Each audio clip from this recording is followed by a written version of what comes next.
G'day guys, how's it going? My name is CJ, and today we're going to be talking about iOS 11.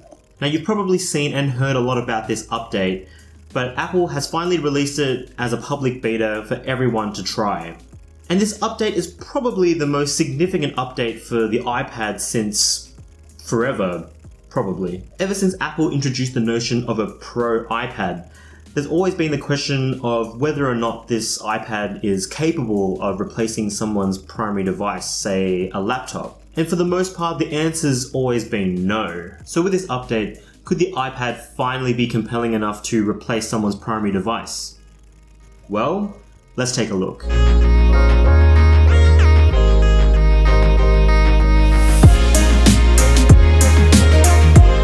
If you watched the keynote from WWDC, there was at one point where Air Force One had a large split-second slide pointing out features that Apple didn't have the time to talk about on stage. There were tons of them, so you know this update is huge. To start off with, one of the biggest features built into this version is the new dock for iPad. Instead of being limited to just 6 or 7 apps accessible only through the home screen, the dock is now a persistent floating entity that you can summon anywhere. And it can hold as many as 13 apps with space for 3 of your most recently used ones on the right. Just hold and drag the dock as you would onto your Mac and PC, and the dock automatically resizes itself to fit just right.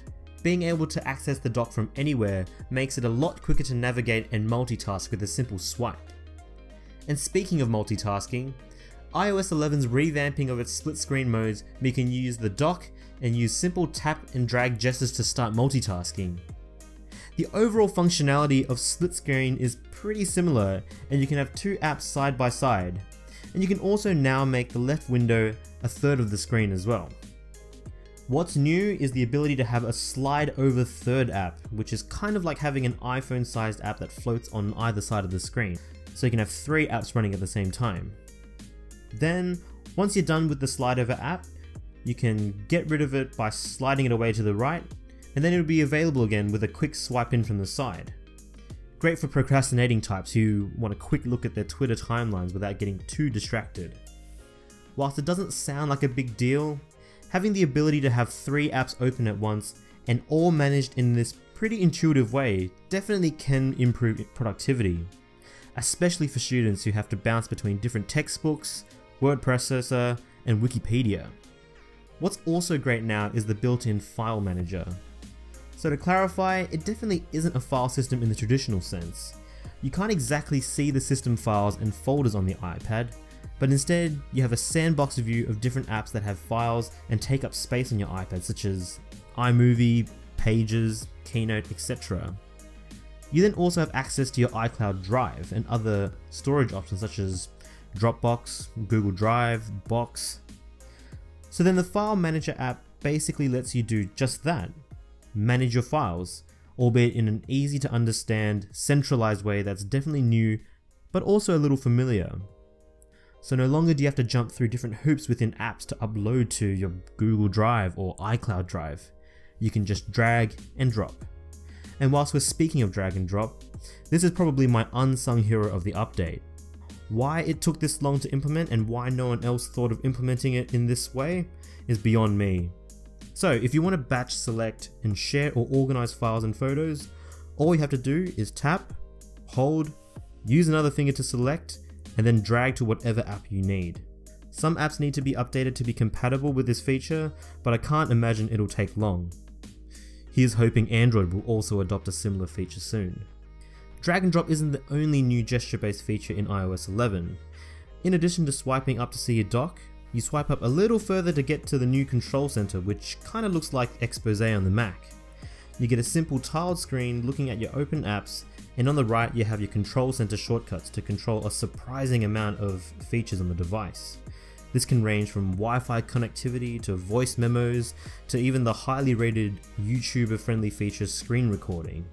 It's also here at the control center that you can appreciate the attention to detail that some might consider pointless. Even though there's no 3D touch on the iPad, there's a satisfying sense of mimicking the experience of 3D touch when you're using these. There's Also the little things like seeing the speaker icon change depending on volume level, or seeing sun rays move depending on how bright your screen is. And even showing the torch symbol moving from an off to on position. It's these little things that make me smile. And then finally, the deeper integration of the Apple Pencil makes it a much better note-taking device. The new pencil sensing feature combined with a much more functional notes app means you'll see heaps more students and professionals alike using the pencil more. The document scanning feature works really well, and it'll make a lot of third-party apps redundant. The new screenshotting features combined with the Apple Pencil 2 are very welcome additions. The ability to take multiple screenshots, annotate them, send them, and then delete seems to be pretty underrated, and no longer will your photo library be clogged with random screenshot photos. That being said, it's not all great. There's been some changes to the UI department, primarily with the passcode screen and various text elements around the operating system. The switch to bolder characters, in my opinion, is unwarranted, and it just makes the UI look less elegant. And then there's the new notification center, which kind of looks and acts like a weird love child of the original notification center and the lock screen. You slide it down from the top as usual, but then it looks like you're back at the lock screen. It even has the same actions when you swipe left or right. Swipe right and you get to the same widget screen, and then swipe left, it even takes you to the camera. That's by the by. The worst part of this new notification center is by far how it manages notifications. It shows you the most recent ones up top, and then you swipe up to see older notifications. But now you can't swipe individual notifications to clear them up, so you're forced to pseudo 3D touch them and then individually clear them away. I mean, obviously this is still in beta, so it could very well change. However, if this is the way it'll be implemented officially, it's definitely going to confuse and annoy a lot of people. So really, should you install this update? Well, like I said, it's still in public betas. So in terms of overall functionality, it is going to be a little buggy. You're gonna see stutters here and there, and occasionally you'll probably see a few memory leaks and really quick battery drainage.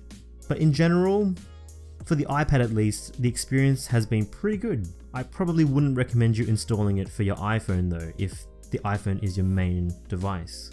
So then now we can ask the question again. With this update, can the iPad be a viable laptop replacement? Well, the new features of iOS 11 are certainly very promising, so I'm going to start leaning towards yes for the general population. Part of the reason why iPads weren't able to replace laptops in the past is due to the fact that it didn't handle multitasking well, and it was so complicated to organize files. With this new iOS 11 update, it brings the iPad well into familiar Mac and PC territory, what with its file manager, dock, and multitasking capabilities. So when you pair the device with a capable keyboard, it's becoming harder and harder to see how the iPad couldn't replace the laptop for a lot of people. So what do you guys think? Do you think the new iOS 11 update means that the iPad can replace a laptop? Let me know why or why not in the comments section below. As always, if you enjoyed this video, give us a like, and if you haven't already, do consider subscribing. As always, thanks again for watching this video, and I look forward to seeing you in the next one. Say good day to your mum for me. Cheers.